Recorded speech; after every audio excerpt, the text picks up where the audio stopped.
खाने आए हैं। मेरे प्यारे आका सल्लल्लाहु अलैहि वसल्लम के प्यारे दीवानों, आज 11वीं शब है और पूरी दुनिया के अंदर आशिकान रसूल अपने आका की मिलाद का जश्न मना रहे हैं। बहुत सारे मुल्कों में आज 12वीं शब भी होगी। मेरे प्यारे आका सल्लल्लाहु अलैहि वसल्लम के प्यारे दीवानों, और हम भी अपने आका के मिलाद के चर्चे, सीरतुन नबी सल्लल्लाहु अलैहि वसल्लम का जिक्र करने के लिए जमा हो गए हैं। यकीनन हर नबी शान वाला, हर नबी बुलंद मर्तबे वाला, हर नबी बुजुर्गी वाला, हर नबी अजमत वाला, लेकिन अपना नबी हर नबियों से आला है, सारे नबियों से अफजल है। बल्कि यूं कहिए कि मोहम्मद हमारे, ऐसे नहीं, मोहम्मद हमारे।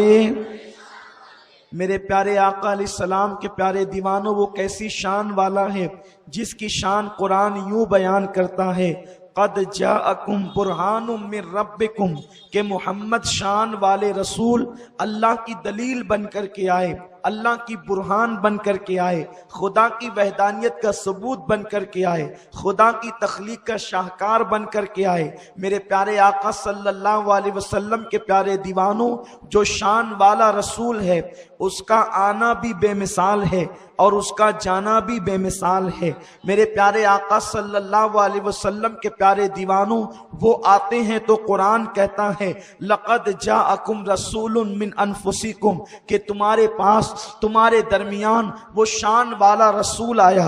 मेरे प्यारे आका सल्लल्लाहु अलैहि वसल्लम के प्यारे दीवानों, लक़द जाअकुम रसूलुन फरमाकर उनकी अजमत के डंके कुरान बयान करता है। और जब वो नबी जाते हैं तो कुरान कहता है, सुब्हानल्लज़ी असरा बिअब्दिही लैलम मिनल मस्जिदिल हराम इलल मस्जिदिल अक़सा।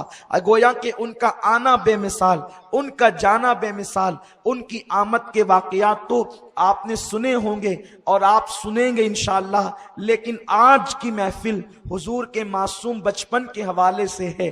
आइए मैं अपने नबी का मासूम बचपन बयान करूं ताकि लोगों को पता चल जाए। मेरे प्यारे आका सल्लल्लाहु अलैहि वसल्लम के प्यारे दीवानों, आप जानते होंगे, आप किसी भी वजीर आजम की जिंदगी को उठा करके देखें, आप सदर जमहूरिया की जिंदगी को उठाकर देखें, आप बड़े बड़े उलमा की जिंदगी को उठाकर देखें, बड़े बड़े मुफक्किरीन की जिंदगी को उठाकर देखें, आपको पता चलेगा आज जो लोग माइक पर बड़ी घन गरज के साथ तकरीरें करते हैं या जिनका फतवा बहुत ज्यादा एतमाद की नजर से देखा जाता है, वो संजीदा कब हुए हैं? पढ़ने लिखने के बाद संजीदा हुए, शऊर पर पहुंचने के बाद संजीदा हुए, जवानी पर पहुंचने के बाद संजीदा हुए।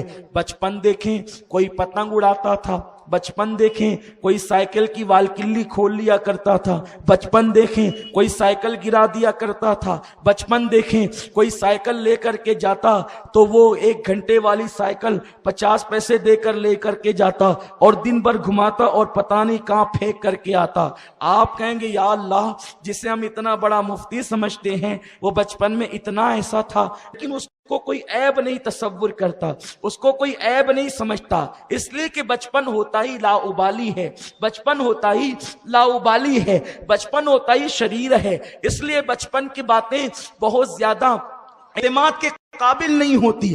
आप देखें, आज अगर कोई वजीर आजम है तो उसका बचपन देखें कि बचपन के अंदर वो बच्चों के साथ खेलते खेलते कभी बाप को एक किक भी मार दिया करता था। ये बचपना हुआ करता है। लेकिन कुर्बान जाएं, मेरा नबी कैसा नबी है, मेरा आका कैसा आका है। अरे उनके बचपन को देखते हैं तो लोगों का बचपन ऐसा नजर नहीं आता, मेरे मुस्तफा का बचपन जैसा नजर आता। मोहम्मद हमारे कैसा हसीन बचपना है कि लोग बुढ़ापे में पहुंचकर इतने संजीदा नहीं होते जितना मेरे हबीब का बचपन संजीदा है। इसलिए हम नबी का बचपन बयान करते हैं। आम तौर पर किसी का बचपना जो बड़े हो जाते बयान नहीं किया जाता, इसलिए कि कभी कभी किसी को कोई मुजद्दिद कहता है तो उनका बचपन ऐसा था कि वो अपने बड़े भाई के सर पर बचपने में पेशाब कर देते थे। बचपना ऐसा था, कभी मंडप को आग लगा देते देते थे, बचपना ऐसा था। कभी मामू के बर्तन में कुत्ते का पिल्ला डाल देते थे, बचपन ऐसा था। हमारे नहीं है वो, हमारे मुजद्दिद की बात अलग है, लेकिन बात बचपन की है। बचपना बयान किया जाता है। अल्लाह अकबर। जरूरी नहीं कि जो जवान होकर शरीफ हो, जरूरी नहीं कि जो जवान होकर शरीफ हो वो बचपन में भी शरीफ हुआ करता है, लेकिन कुर्बान जाएं, अल्लाह अल्लाह वो बचपने की भवन, अल्लाह अल्लाह वो बचपने की भवन। उस खुदा बाकी सूरत पे लाखों सलाम।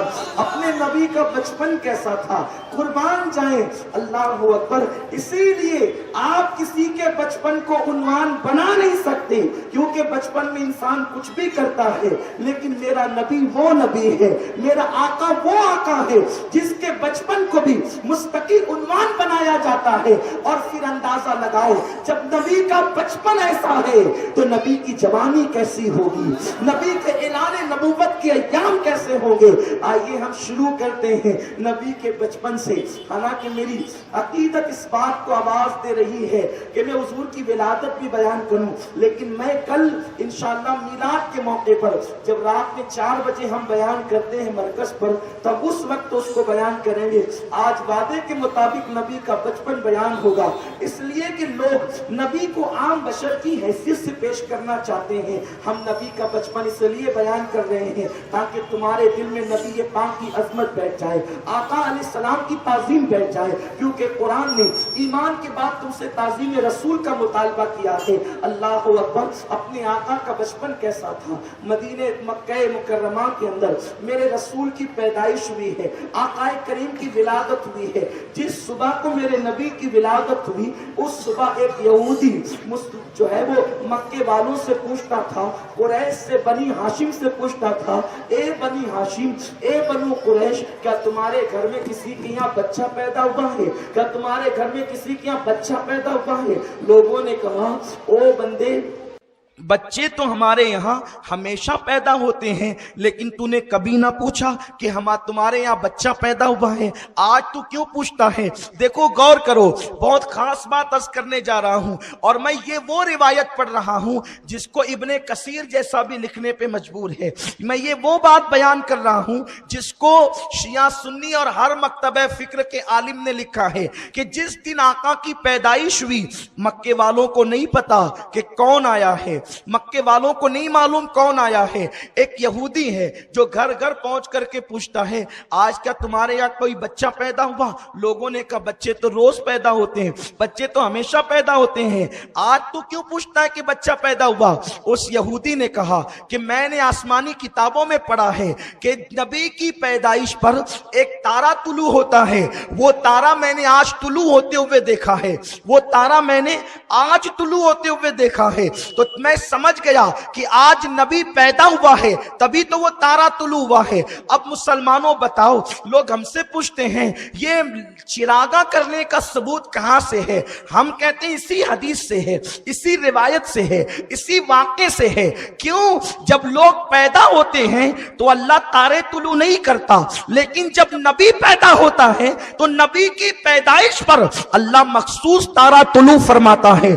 आप बताएं, जब वो खुदा होकर नबी की विलादत पे चरागा करता है, तो हम बंदे होकर अगर नबी की पैदाइश पर चरागा करें तो ये कैसे गुनाह की बात हो सकती है। बताओ, तारे से रोशनी होती है कि नहीं होती है, तारे से चमक होती है कि नहीं होती है। और वो यहूदी कह रहा है कि मैंने वो तारा देखा जो नबी की पैदाइश पर तुलू होता है। पता चला कि तारे रोज रोज, हर तारा रोज रोज नहीं चमकता, बल्कि कुछ तारे ऐसे हैं जिसको खुदा छुपा करके रखता है, और वो सिर्फ नबी की पैदाइश के वक्त तुलू होता है। पता चला औरों की पैदाइश और है और नबी की पैदाइश और है, इसीलिए तो तारा तुलू हुआ। अच्छा, उस यहूदी को कैसे पता चला कि तारा नबी की पैदाइश पर तुलू होता है?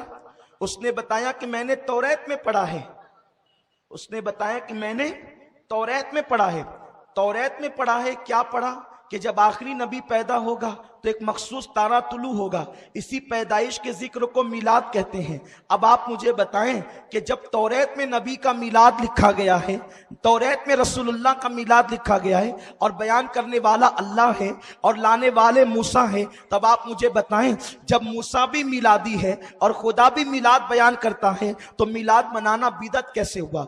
बिदअत तो उसको कहते हैं कि जो रसूलुल्लाह के दौर में ना हो और बाद के दौर में हुजूर की सुन्नत को मिटाने के लिए उसको इजाद किया जाए, उसको बिदअत कहते हैं। तो इससे कौन सी सुन्नत मिट रही है? ये तो जनाबे मूसा बयान कर रहे हैं और तौरेत की जबान में बयान कर रहे हैं। अल्लाह अकबर। पता चला कि सिर्फ हम ही मिलादी नहीं है बल्कि मूसा भी मिलादी है, हजरत मूसा भी मिलादी है। जिसको मिलाद से चिढ़ है वो जरा कह दे कि मैं मूसा के मजहब से हटा हुआ हूं, यानी अकीदा मूसा अलैहि सलाम से हटा हुआ हूं। अरे सिर्फ मूसा ही सफ में नजर नहीं आते, आदम कहते हैं वो आने वाले हैं, नूह कहते हैं वो आने वाले हैं, मूसा कहते हैं वो आने वाले हैं, अल्लाह अकबर। जिब्रील भी कहते हैं वो आने वाले हैं, हजरत यूसुफ कहते हैं वो आने वाले हैं, याकूब कहते हैं वो आने वाले हैं। मेरे नबी की आमद से पहले उन्होंने कहा आने वाले हैं और हम आने के बाद कहते हैं वो आ चुके हैं, वो आ गए हैं, वो आ चुके हैं, वो आ गए हैं, वो आ चुके हैं, वो आ गए हैं।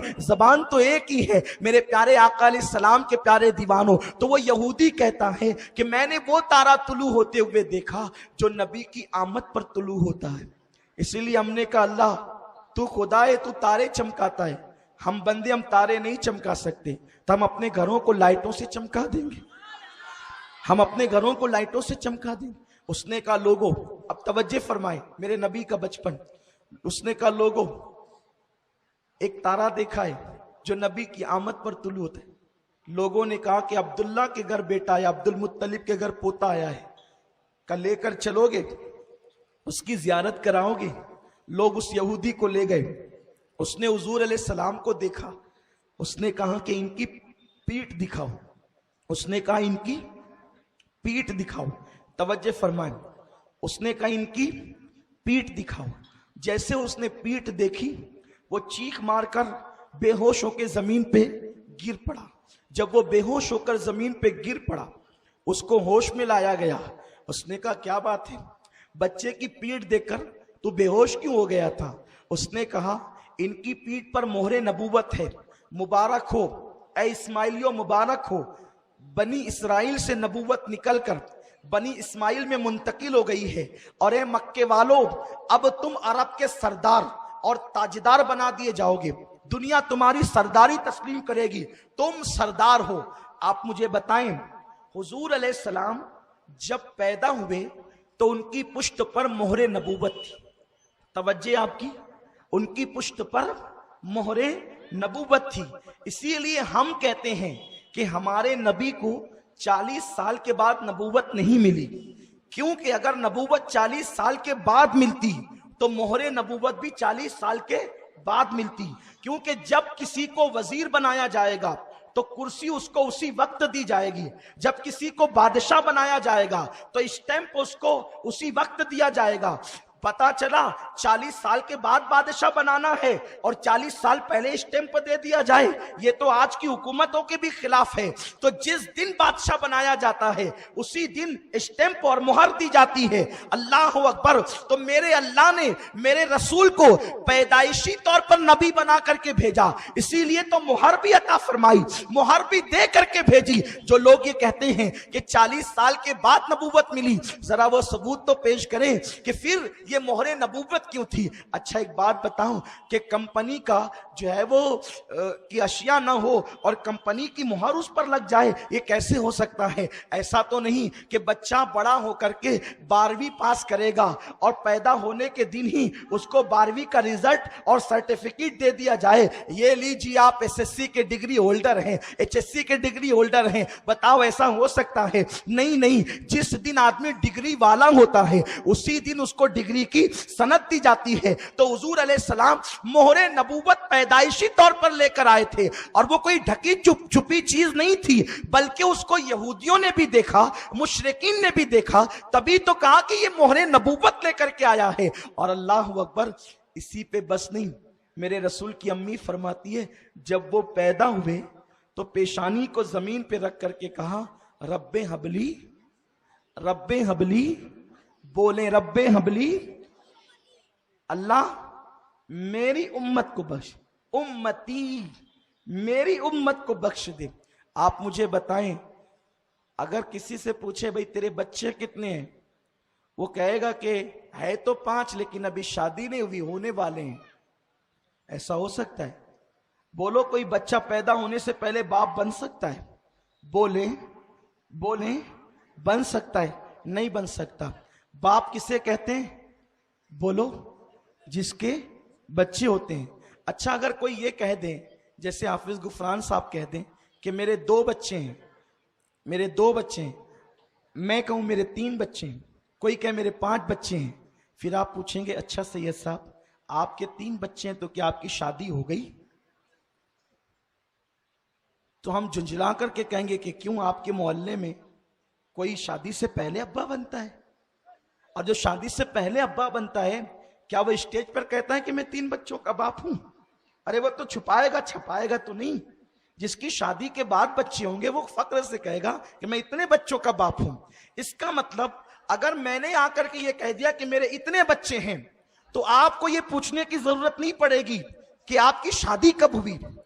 अगर आपको ये पता चल जाए कि मेरे बच्चे या किसी के बच्चे हैं, तो आप, अगर आपके पास दिमाग है, आपके पास अक्ल शऊर है, तो आप उससे कतान नहीं पूछेंगे कि आपकी शादी हुई या नहीं हुई, इसलिए कि बच्चे उसी के होते हैं जिसकी शादी हो जाती है, और उम्मती उसी के होते हैं जिसके पास नबुव्वत हुआ करती है, जिसके पास नबुव्वत हुआ करती है। अब आका फरमा रहे हैं रब्बे हबली उम्मती, मेरी उम्मत को बख्श दे। तो गोया के बता रहे हैं अरे जिसकी शादी होती उसी के तो बच्चे होते हैं, और वो जो नबी होता है उसी के तो उम्मती होते हैं। हुजूर कहते मेरी उम्मत को बख्श दे।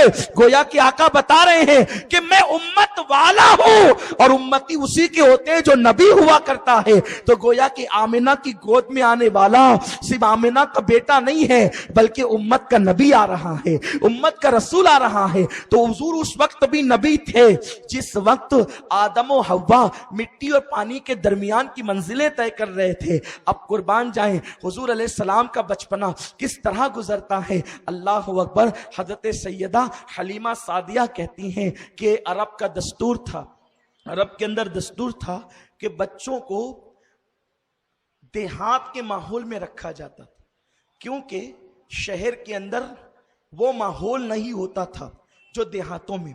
आप कभी शहर से निकलकर, कभी कभी हम लोग भी बयान के लिए किसी देहात में जाते हैं, तो दिल कहता है कि कुछ दिन यहीं रह जाएं, क्योंकि मालेगांव में जो है वो कारों की आवाज़ है, बाइक की आवाज़ है, लुम की आवाज़ है, चिल्लम चिल्ली है, चीख पुकार है, ये सब है।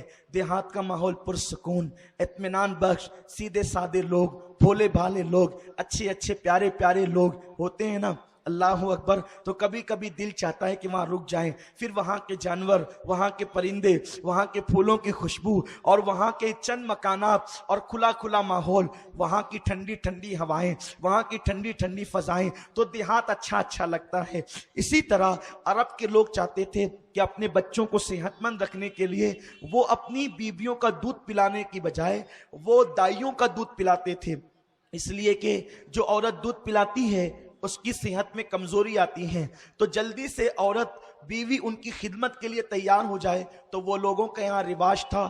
एक तो ये कि वो देहात के अंदर दाइयों का दूध पिलाए, दूसरी चीज देहात के अंदर मुशक्कतें और मेहनतें बहुत होती है, तो वो चाहते थे कि हमारे बच्चे पुरमुशक्कत जिंदगी गुजारें ताकि उनकी हड्डियां मजबूत हो जाए। इसीलिए डॉक्टर इकबाल कहते हैं मर्द का जिस्म नरम नाजुक अच्छा नहीं लगता, मर्द का जिस्म जो है वो ताकतो तवाना और सख्त और मजबूत अच्छा लगता है। मेरे प्यारे आका अलैहिस्सलाम के प्यारे दीवानों, नाजुक जिस्म तो औरतों के हुआ करते हैं, मर्दों मर्दों का जिस्म ताकतवर हुआ करता है। अल्लाह अकबर। तो वो लोग ये चाहते थे कि देहात की दौड़ धूप के अंदर हमारे बच्चों की हड्डियां मजबूत होगी। तीसरी चीज ये है कि देहात वाले जो है वो जबान फसीह बोलते थे, यानी कि ज्यादा बेहतर कलाम करते थे, आजकल के देहातियों की तरह नहीं। इस तरह की बहुत सारी वजूहात थी। तो उस वक्त ये था कि औरतें देहातों से आती और मुख्तलिफ मौसमों में आती और बच्चों को लेकर के जाती। हलीमा सादिया कहती है कि मेरा ताल्लुक कबीला हवाजन से था, और ये जो हलीमा थी ये मजहब के एतबार से ईसाई मजहब रखती थी। ये बनु हवाजन से ताल्लुक रखती थी और ये सादिया कबीले से ताल्लुक रखती थी, और इसका नाम हलीमा था। हलीमा कहती हैं कि हम लोग मौसम के एतबार से, चूंकि बहुत कहत साली हमारे देहात में थी, इतना कहत था कि औरतों के सीने खुश्क हो गए थे और जानवर चलने के काबिल न थे। हम लोगों ने सोचा कि चलो मक्का शहर जाएंगे, वहाँ से बच्चे लाएंगे और बच्चों पर जो उजरत मिलेगी उससे हम अपना गुजारा करेंगे। हम पहुँचे। आप बड़ी मशहूर रिवायत है, मैं उसकी तरफ तफसील में नहीं जाता। हलीमा सादिया कहती है मेरी सवारी कमजोर थी, बैठ बैठ जाती थी। काफले वालों ने मुझे कहा हलीमा हम तेरे लिए रुक नहीं सकते, इसलिए हम चले, और वो छोड़कर मुझे चल दिए। वो पहले पहुंचे। पहले पहुंचने के बाद उन्होंने मालदार घरानों के बच्चे ले लिए, और उसके बाद जब वो लेकर के निकलने लगे तब मैं अपनी ऊँटनी को लेकर, अपनी सवारी को लेकर के चली। मेरा जो काफला था वो 4 नफरी काफला था। एक मेरा शौहर, एक मेरा बेटा अब्दुल्ला जो मेरा दूध पीता था, एक मेरी बेटी शीमा। इस तरह से ये 4 नफरी काफला जब मक्के की जमीन पे कदम रखता है, चेहरे पीले पीले थे, आंखें अंदर अंदर को थी, कपड़े फटे पुराने थे, गुर्बत जाहिर थी। इसलिए पहले लोग बच्चे तो दे ही चुके थे, लेकिन जो बचे कुछ बच्चे थे वो अपनी गुर्बत की वजह से कोई देने के लिए तैयार न था। आखिरकार जो लोग आए वो ले गए। उसके बाद मेरी मुलाकात अब्दुल मुत्तलिब से हुई। अब्दुल मुत्तलिब के बारे में मुझे पता चला कि इनके यहाँ एक पोता है और उनके यहाँ एक बच्चा है, मैं वहां जाकर के मांग लाऊं। अब्दुल मुत्तलिब से मेरी मुलाकात हुई। अब्दुल मुत्तलिब ने पूछा तेरा नाम क्या है? मैंने कहा हलीमा। तेरा कबीला क्या है? किस कबीले से तेरा ताल्लुक है? मैंने कहा बनु साद से। कहा अच्छा, साद मतलब नेक, हलीमा और हिल्म यानी कि नेकी और हिल्म जहां दोनों हो जाए तो मेरे बच्चे को वही दूध पिलाएगी। और आप फरमाते हैं लेकिन हलीमा सुन ले कि मेरा बच्चा यतीम है, मेरा पोता यतीम है, बहुत ज्यादा इनाम और इकराम न मिलेगा। मैंने अपने शौहर से मशवरा किया, एक काम करते हैं, देखो जी हम खाली खाली जाएं, लोग अपना मजाक उड़ाएंगे, तो एक काम करते हैं यतीम बच्चा ही लेकर के चलते हैं। खाली जाने से अच्छा है कि यतीम ले जाएं ताकि लोग मजाक न उड़ाएं। अल्लाह अकबर। मेरे शौहर ने मुझे खुशी से इजाजत दे दी। ठीक है। अब्दुल मुत्तलिब ने कहा चलो, लेकिन हलीमा सुनो सुनो, मेरा जो पोता है ना वो हर एक का दूध नहीं पीता, पहले मैं देखूंगा वो तेरा दूध पिएगा तब तेरे सुपुर्द करूंगा, वरना मैं यूं ही तेरे सुपुर्द न करूंगा। हलीमा कहती है कि मेरे सीने तो खुश्क थे, मेरा बच्चा पूरी पूरी रात रोता था, उसको खुद को दूध मैसर ना आता था, लेकिन मैंने ये सोचा कि चलो अब तकदीर के हाथों, या तो जीतेंगे या तो हारेंगे, अब जिताएगी तो तकदीर, हराएगी तो तकदीर। जैसे ही मैंने आमिना के मकान में कदम रखा तो मैंने क्या देखा, एक सफेद कपड़े में मोहम्मद को लपेटा गया था।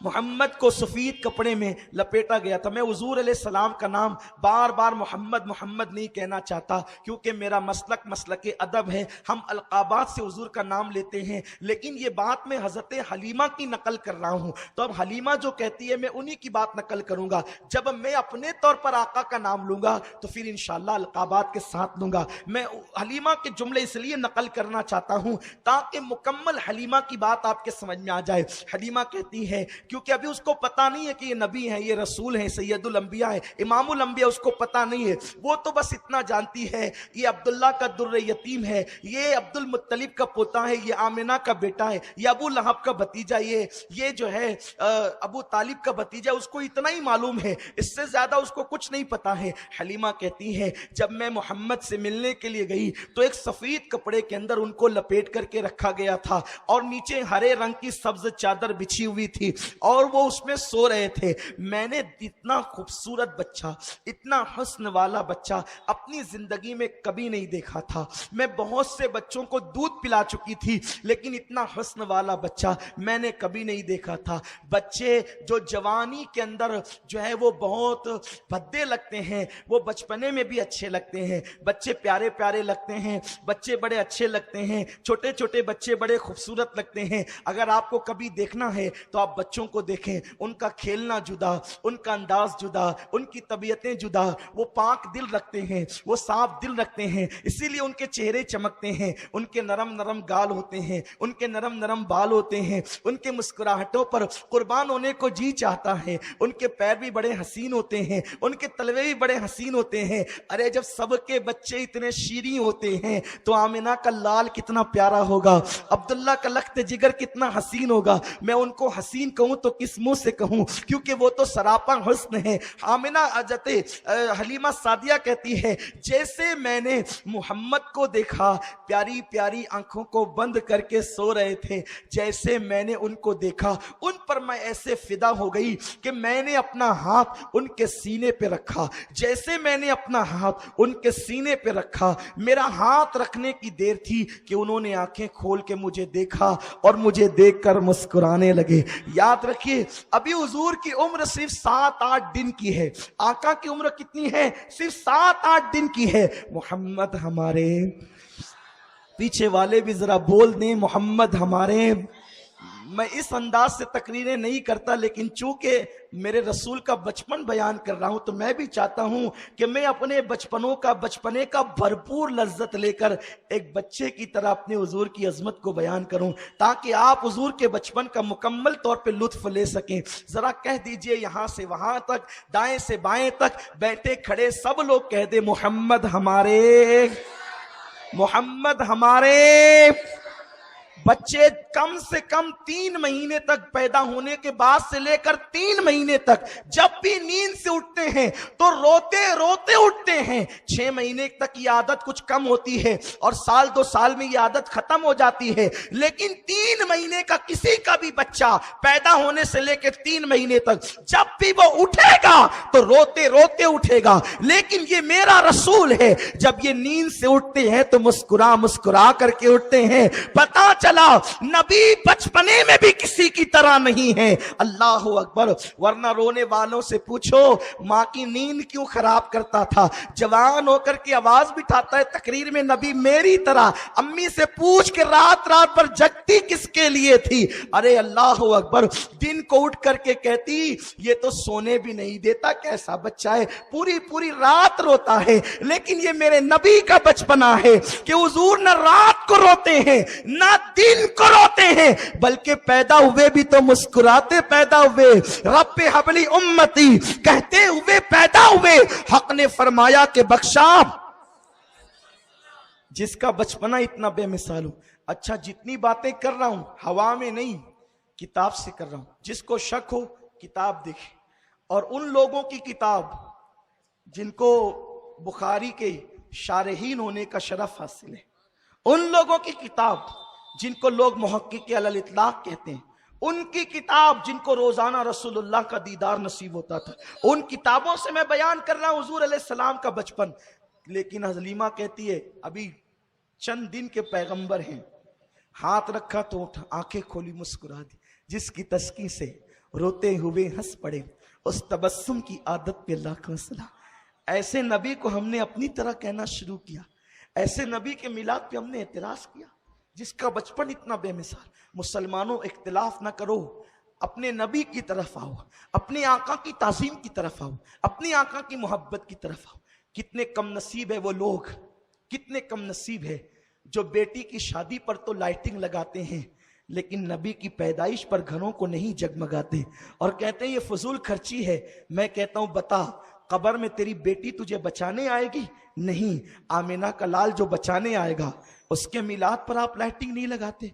आप कहेंगे सुन्नत है या फर्ज। मैं कहता हूं ना सुन्नत है ना फर्ज। बेटी की शादी पर लाइटिंग लगाना सुन्नत है या फर्ज?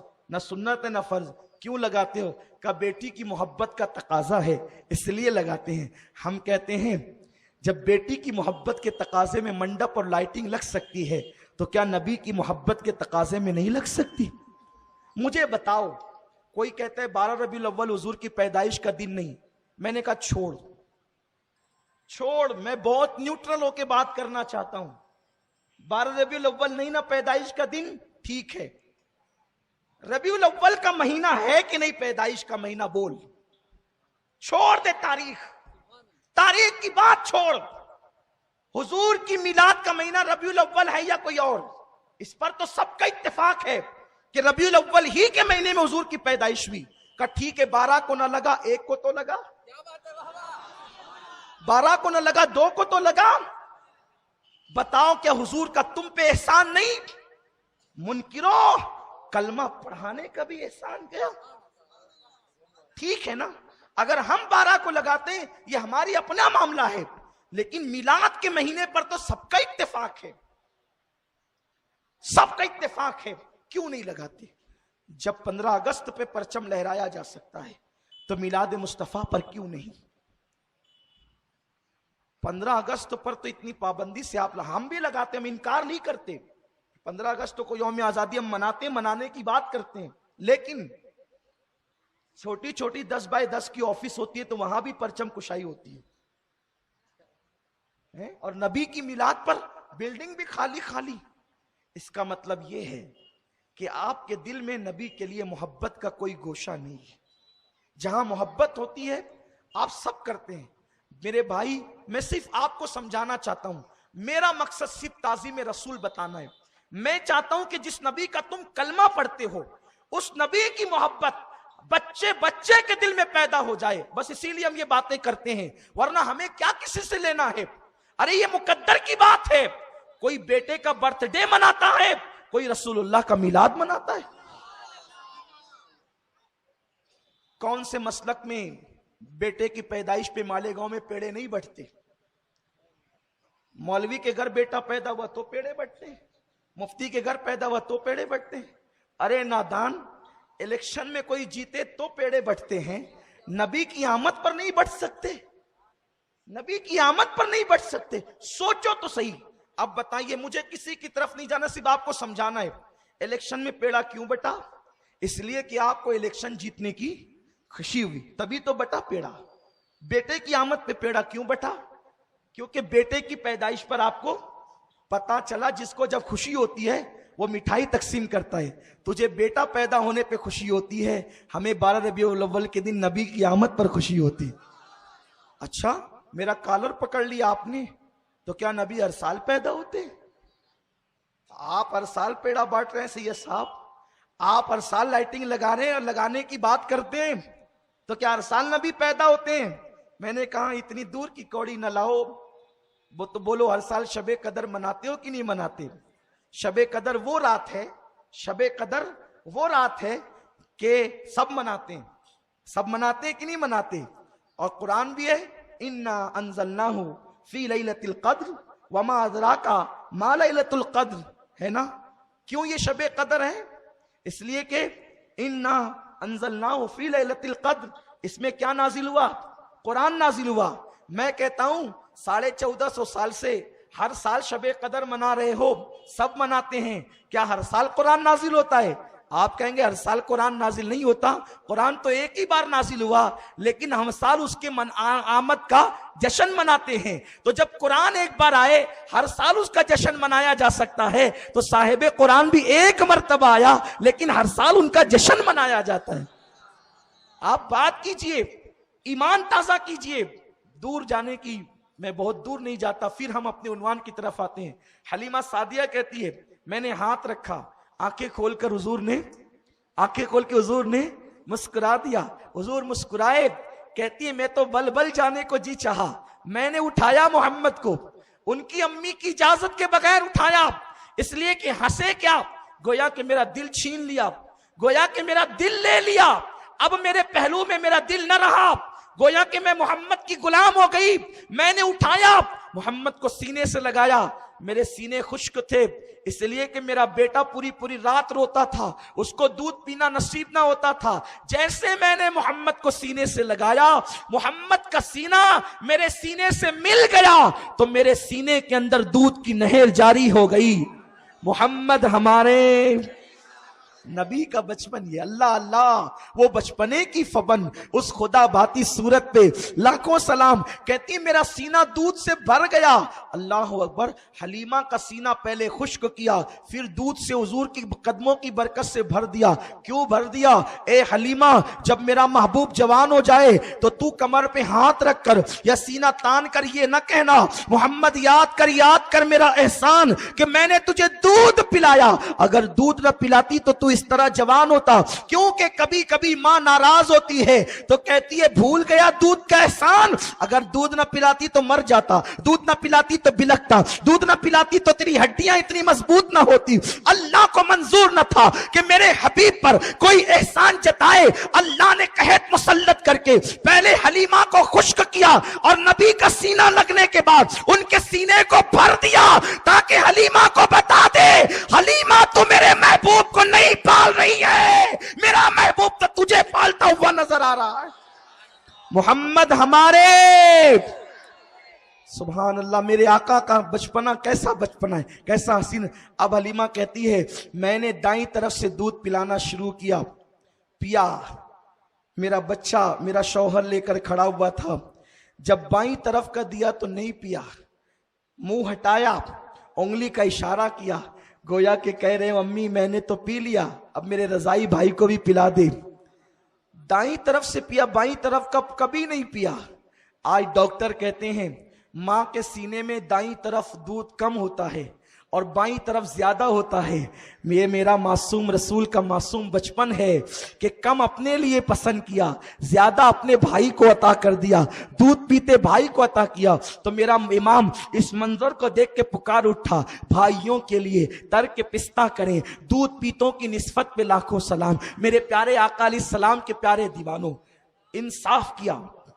आजकल लोग कहते हैं माज़अल्लाह इस्लाम दहशतगर्दी का मजहब है।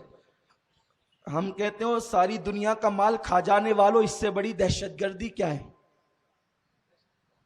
रेल मंत्री घोटाला करे, कोयला मंत्री घोटाला करे, सारे मंत्री घोटाला करें और ये इंसाफ की बात करने चले हैं। खुदा की कसम ये मेरा नबी है, अभी चंद दिनों का नबी है, चंद दिन हुए विलादत को, और अपने दूध पीते भाई के लिए उसका हिस्सा अता करके बता रहे हैं कि मैंने इंसाफ का नारा बाद में लगाया है, पहले भाइयों को इंसाफ अता किया है। ये अपने नबी का बचपन है। लेकिन मुसलमानों तुम्हें मालूम नहीं, तुम्हें तारीख नहीं पता, क्योंकि पहले तो तुम पढ़ते नहीं, जो बयान करता वहां सुनने नहीं जाते, और अगर कोई सुनने जाता है तो कुछ लोगों को तकलीफ है, ये क्यों बयान करते हो, ये तो ज़ईफ रिवायत है। हमने कहा अच्छा तुझे यही रिवायतें ज़ईफ लगती है, बता तो सही कि क्या ज़ईफ रिवायतें फजाइल अमाल में मकबूल नहीं? जब तेरी बात आए तो ज़ईफ रिवायतें भी मदरसे के चंदे के लिए, बल्कि अगर ज़ईफ रिवायत ना मिले तो तुम उसको गढ़ भी लेते हो कि इतना सवाब इतना सवाब इतना सवाब। आप मुझे बताएं क्या कोई हदीस ऐसी है कि रसूलुल्लाह ने फरमाया कि जिसने मदरसे में चंदा दिया वो जन्नती हो गया? लेकिन बताओ मिंबरों पे ये हदीस पढ़ी जाती है कि नहीं पढ़ी जाती? क्योंकि रसूलुल्लाह के दौर में तो ऐसा मदरसा था ही नहीं जैसा मदरसा आपका है। ना मदरसे के लिए चंदा होता था, मदरसे के तलबा तो रसूलुल्लाह के दौर में पेट पे पत्थर बांध करके इल्म हासिल करते थे। बगैर छत का हुजूर का मदरसा था जिसको सुफ़ा कहते हैं, जिस चबूतरे पे सहाबा बैठ के इल्म हासिल करते थे। और आप कहते हो कि माज़अल्लाह नबी के लिए तुम इस तरह पढ़ते हो। हम कहते हो जब मदरसे के लिए पढ़ा जा सकता है तो नबी के लिए तो हदीसें मौजूद है, और बयान करने वाली आमिना है, बयान करने वाली हलीमा है, बयान करने वाले अब्बास है, बयान करने वाले अब्दुल्ला इब्ने अब्बास है, बयान करने वाले जनाब अबू तालिब है। अभी मैं आका अलैहिस्सलाम का मिलाद बयान, आका अलैहिस्सलाम का मासूम बचपन बयान कर रहा हूं। अल्लाह अकबर, भाई के लिए पिस्ता तर्क कर दिया। अब हलीमा कहती है मैं तो बल बल जाने लगी। उस रात पहली मर्तबा मेरा बेटा पूरी रात सोया, जम कर सोया, क्योंकि जब पेट भरा तो वो भी सो गया, वरना पूरी पूरी रात वो मुझे सताता था। कुर्बान अब हलीमा कहती है, तवज्जो से सुने, मेरे नबी का बचपन, सुभान अल्लाह, मोहम्मद हमारे। हलीमा कहती है, मोहम्मद मेरे 2 साल कुछ महीने रहे, लेकिन कभी भी बिस्तर पे पेशाब नहीं किया, बिस्तर पर पाखाना नहीं किया। 2 टाइम मुकर्रर था, 2 टाइम मुकर्रर था। जब हुजूर के पेशाब का वक्त होता, मैं ले जाती पेशाब करते, मैं ले जाती फरागत करते, और हुजूर अलैहिस्सलाम का सतर अगर खुल जाता, सतर हया के पर्दे में अर्ज कर रहा हूं, सतर अगर खुल जाता, बच्चे 5-5 साल की उम्र तक नंगे घूमते हैं, 3-3 साल की उम्र तक नंगे घूमते हैं, जो कहते हैं नबी अपनी तरह। मैं उनको ये कहने की जुर्रत नहीं करता कि आप बचपने में कैसे घूमते थे, ये आप ही समझ लें, लेकिन जो कहते हैं उनको शर्म आनी चाहिए, उनको शर्म आनी चाहिए, नबी हमारी तरह। अल्लाह अकबर। मेरे रसूल के बारे में हलीमा कहती है कि हुजूर अलैहिस्सलाम का सतर मैंने कभी नहीं देखा, बल्कि मैंने तो ये देखा, अगर सतर से चादर हट गई तो कोई डालने वाला नजर नहीं आता था, बल्कि चादर खुद ब खुद उनके सतर पर डल जाती थी। मतलब ये कि फरिश्ते हुजूर का सतर ढक दिया करते थे। यह हुजूर का बचपन है। आका पैदा हुए तो मखतून पैदा हुए, यानी खतना करने की जरूरत नहीं। हुजूर अलैहिस्सलाम की विलादत हुई तो खतना शुदा विलादत थी, और उस वक्त जब बच्चे पैदा होते हैं तो गलाजत में भरे होते हैं ना, ये कोई बताने की बात नहीं है। हुजूर पैदा हुए तो हुजूर पर गलाजत का कोई असर नहीं था, इसीलिए हुजूर की पैदाइश के बाद दाइयों ने हुजूर को गुस्ल नहीं दिया, हुजूर के जिस्म से कस्तूरी की खुशबू आ रही थी। ये मेरे रसूल का बचपन है। सुभान अल्लाह। मोहम्मद हमारे, मोहम्मद हमारे, बड़ी शान वाले। सुभान अल्लाह। मेरे आका का बचपन कैसा था। हलीमा कहती है, कभी मैंने उनका सतर नहीं देखा, उन्होंने बिस्तर में कभी जो है पेशाब पाखाना नहीं किया। अब हलीमा कहती है, पूरी रात हम जम करके सोए, इत्मीनान से सोए, और उसके बाद जब सुबह को उठे तो आमिना ने कहा, हलीमा मेरा ये बेटा बड़ा मसूद है, बड़ा मुबारक मेरा बच्चा है, मैंने पैदाइश के वक्त बड़े अजायबात देखे हैं, मेरे बच्चे का बहुत ख्याल करना, मेरे बच्चे का बड़ा ख्याल करना। हलीमा देख देख मेरे बच्चे को बहुत एहतियात से रखना। हलीमा कहती है, ठीक है बीबी आमिना, तेरी सारी शर्तें मंजूर है, अब तुझे मजीद कुछ कहने की जरूरत नहीं। मैं तो एक रात में समझ गई कि ये बच्चा कितना बरकत वाला है। मेरा सीना भरा, मेरा पेट भरा, मेरे शौहर का पेट भरा, मेरे बच्चे का, मेरी बेटी का पेट भरा। अब सुबह हुई तो उसके बाद मैंने कहा, अब अच्छा मैं चलती हूँ। हलीमा कहती है, मैंने सोचा मैं गरीब हूँ, पता नहीं मक्के कब आऊंगी, एक काम करते हैं, चलते चलते काबे का तवाफ कर लेते हैं। अल्लाह अकबर। हलीमा कहती है, मैंने नन्हे से पैगंबर मोहम्मद को अपनी गोद में लिया, और गोद में लेने के बाद मैं काबे का तवाफ करने चली। इस मंजर को मैं तसव्वुर में देख रहा हूं। आप भी मक्के में आज से 1450 साल पहले, बल्कि 1500 साल पहले मक्के की जमीन पर पहुंच जाए और तसव्वुर में लाए, एक जवान औरत है, एक नन्हे से 8-10 दिन के बच्चे को गोद में लेकर के काबे का तवाफ करने चली है। हलीमा कयामत तक औरतें तवाफ करेगी, कयामत तक मर्द तवाफ करेंगे, कयामत तक बच्चे और बूढ़े तवाफ करेंगे, लेकिन तेरी तरह तवाफ अब कोई नहीं कर सकता, इसलिए कि काबे का काबा तू अपनी गोद में लेकर तवाफ करने चली है।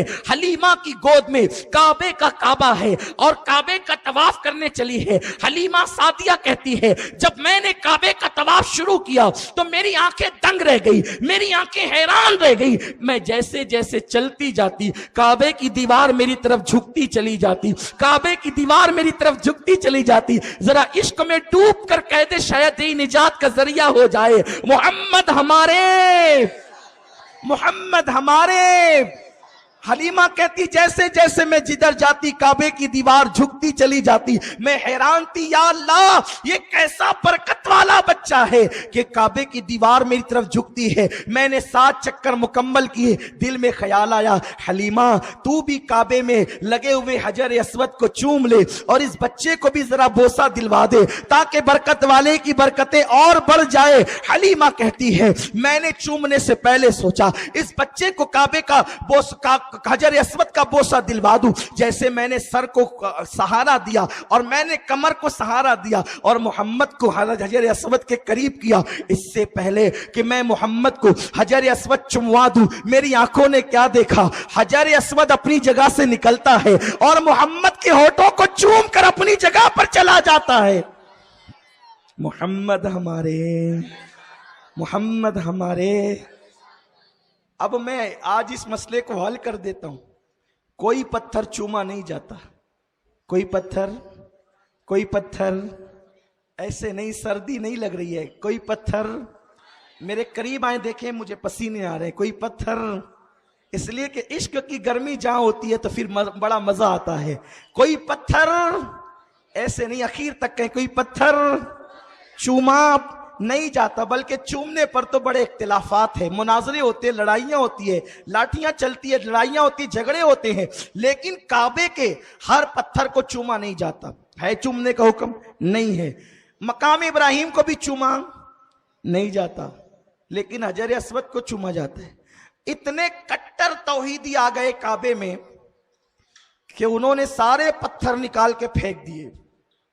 मौला अली उठा उठाकर सारे पत्थर फेंकते थे और रसूलुल्लाह फरमाते हैं कुल जाअल हक, रसूल फरमाते थे जाअल हक वज़हकल बातिल इन्नल बातिल काना ज़हूका, निकालो फेंको।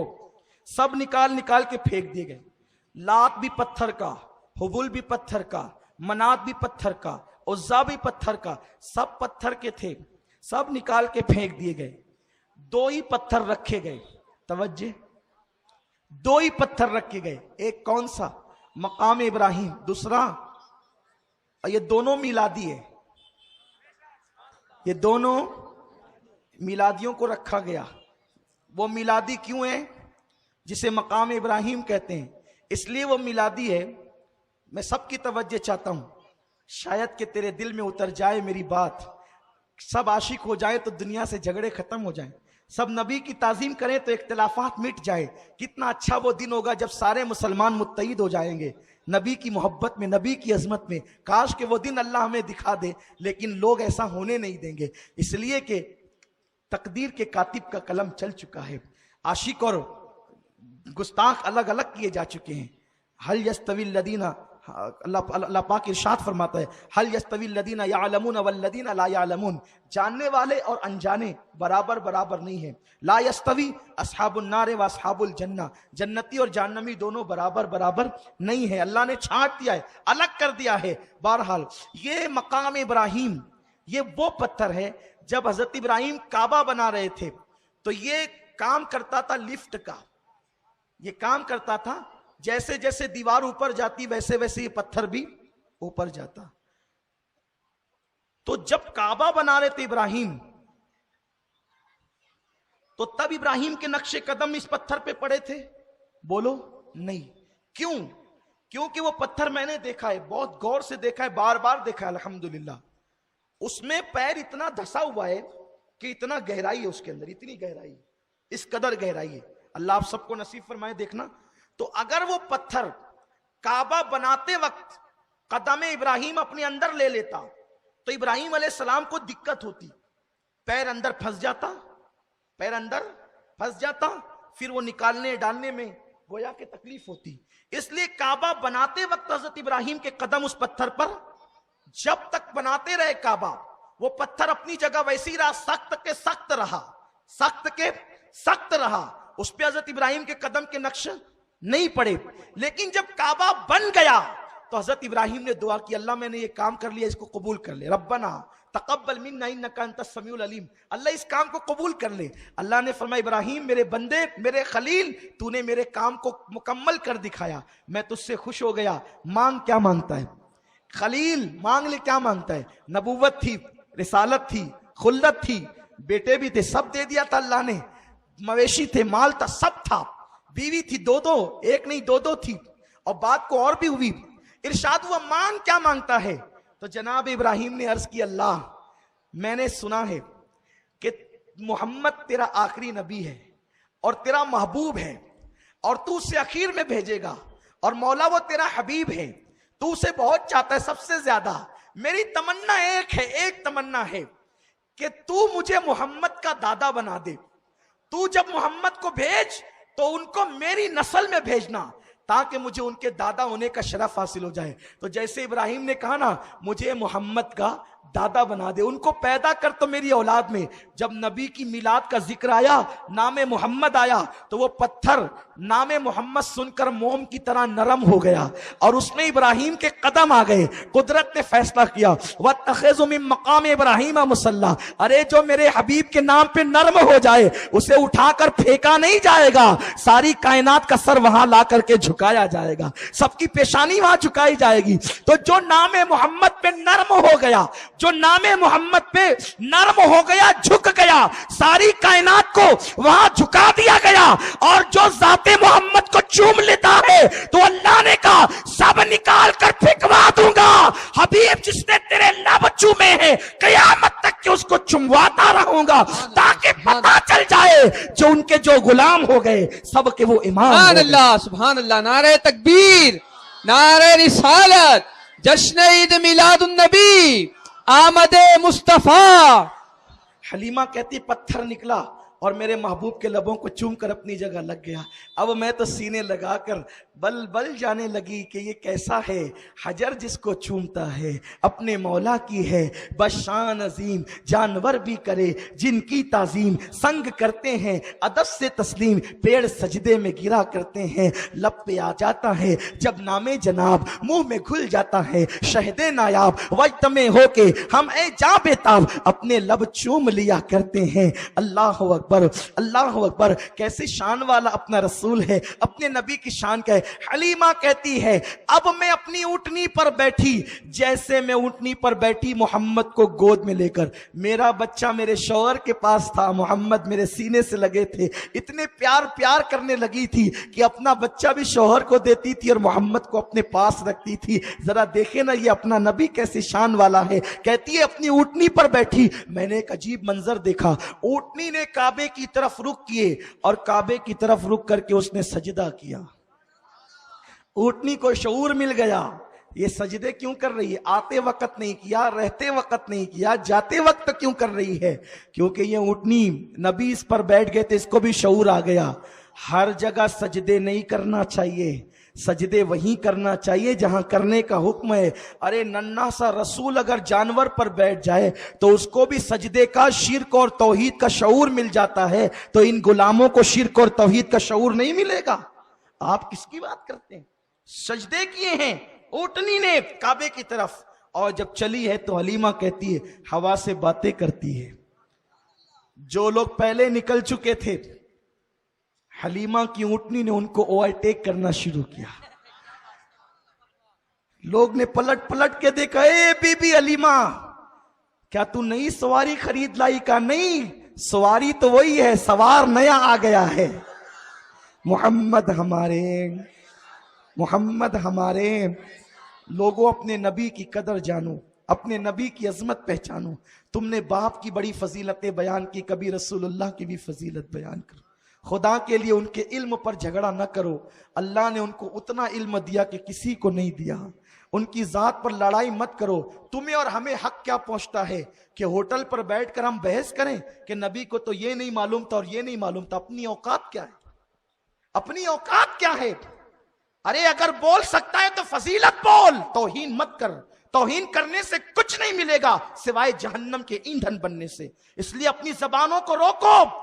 मिलाद मना सकते हो तो मनाओ, अगर तौफीक नहीं है तो किसी को मना मत करो, किसी को मना मत करो, क्योंकि मिलादुन नबी सबने मनाया।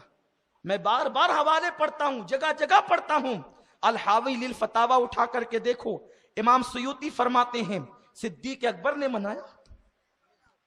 मुल्ला जीवन कहते हैं अबू बकर सिद्दीक तो 100 ऊंट ज़िबा करते थे, 100 ऊंट ज़िबा करके रसूलुल्लाह के मिलाद पर लोगों को दावत करते थे। इमाम शाफई कहते हैं जो रसूलुल्लाह के मिलाद में ताज़ीम मुस्तफा में 1 रुपया खर्च करे, आका अलैहिस्सलाम क़यामत के दिन उसकी शफाअत करेंगे।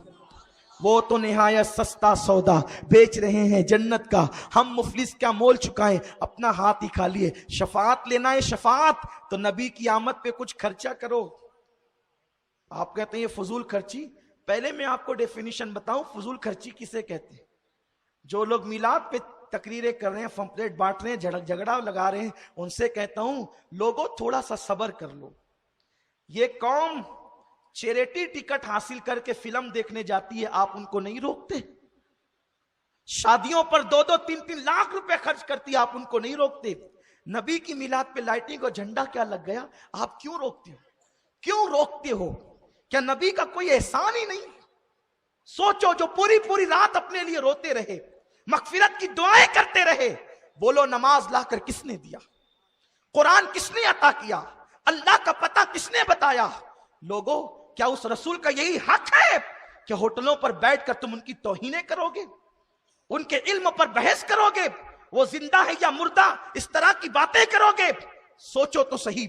हम आगे अभी पढ़ने वाले हैं, हदीसें पढ़ के सुनाएंगे, वक्त रहेगा तो। वक्त खत्म हो रहा है, आज नहीं कल भी मेरा उन्वान यही है, हुजूर का मासूम बचपन, सरकार का मासूम बचपन।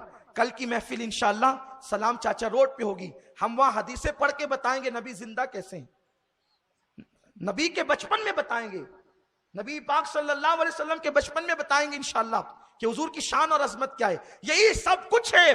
डॉक्टर इकबाल कहते हैं, बमुस्तफा बरसा खैशरा के दी हमाओस्त, अगर बऊन रसीदी तमाम बोला हबीस। दीन पूरा के पूरा मोहम्मदुर रसूलुल्लाह का नाम है। इनसे करीब आओ तो दीन मिलेगा। हो ना ये फूल तो बुलबुल का तरन्नुम भी ना हो, चमने दहर में कलियों का तबस्सुम भी ना हो ना ये साकी तो फिर मैं भी ना हो, खुम भी ना हो। कुव्वते इश्क से हर पस्त को बाला कर दे, दहर में इसमें मोहम्मद से उजाला कर दे।